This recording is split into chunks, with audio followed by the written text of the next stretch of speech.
Querido irmão, assim como eu, você deve estar um pouco assustado e impressionado com os acontecimentos das últimas semanas que envolvem o nosso país.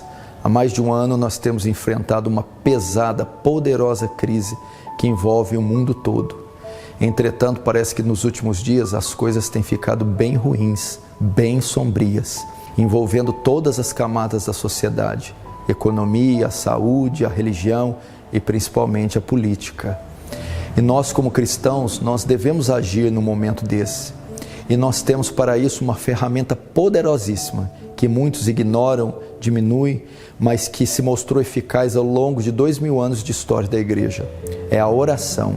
Eu quero convocar você para dobrar os seus joelhos e enfrentar essa crise, esse colapso mundial e principalmente envolvendo o nosso país com oração. Decretos estão sendo assinados, sentenças estão sendo dadas, sentenças foram dadas e serão ainda dadas sobre as nossas vidas, sobre essa nação, sobre o mundo todo. Entretanto, quando eu olho para a Bíblia e vejo algumas passagens, eu vejo sentenças, decretos sendo mudados através da oração. Você pode ver isso, por exemplo, na história do rei Josafá, quando ele foi cercado por 3 exércitos inimigos, os amonitas, menonitas e moabitas. Ele não tinha condição nenhuma de reverter aquela situação, nem de enfrentar aquele exército. O quadro era irreversível. O que ele fez? Convocou a nação para um tempo de oração e jejum.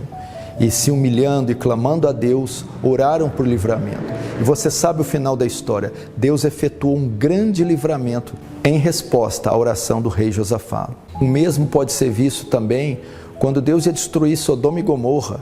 E Ló, sobrinho de Abraão, se encontrava habitando naquela cidade. O que Abraão faz? Roga a Deus e diz: destruiria tu o justo com o ímpio? Então Deus responde: certamente, se tiver 10 justos, eu não destruirei.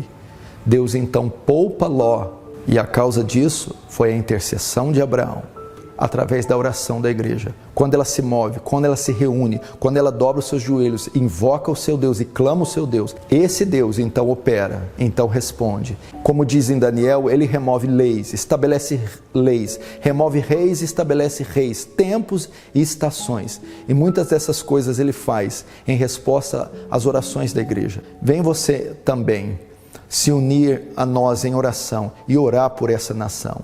Orar para Deus ter misericórdia e compaixão dela. Orar para que Deus estenda a sua mão e poupe a nação. Orar para que Deus ilumine os governantes. Orar para que Deus refreie a corrupção. Orar para que Deus traga solução para essa crise e ilumine a mente e o coração dos cientistas e dos profissionais responsáveis para trazer a nós a solução. Orar, irmãos, para a igreja ser purificada, avivada. Orar para que os santos não se percam e sejam sustentados nesses dias. Orar para que hajam conversões e que multidões de pessoas venham a Cristo, se arrependam dos seus pecados e reconheçam Jesus como o único Senhor e Salvador. Entretanto, apenas reunir para jejuar e orar não é suficiente, pois isso não se mostrou eficaz em um período da história de Israel. Quando você vai até Isaías 58, eles estão clamando a Deus, estão gemendo com dificuldades, pedindo a misericórdia divina e Deus não responde. E o texto diz: por que oramos nós e tu não respondes? Por que afligimos a nossa carne e o Senhor não atenta?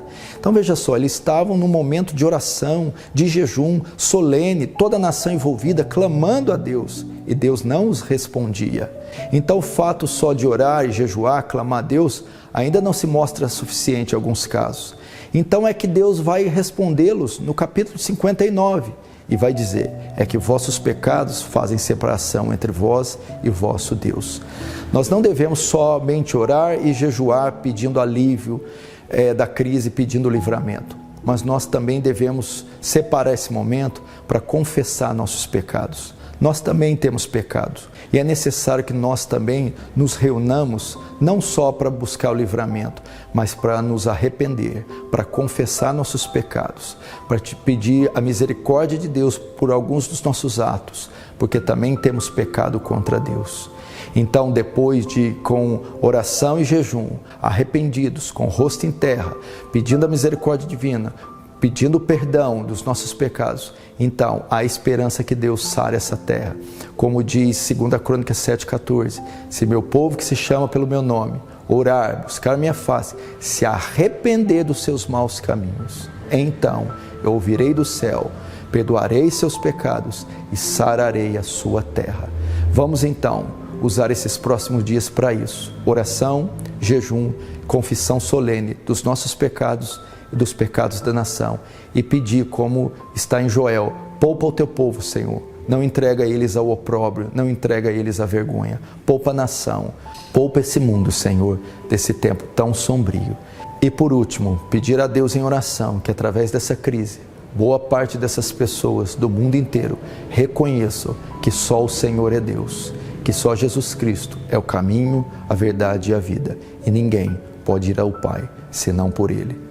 Deus nos abençoe, Deus nos socorra.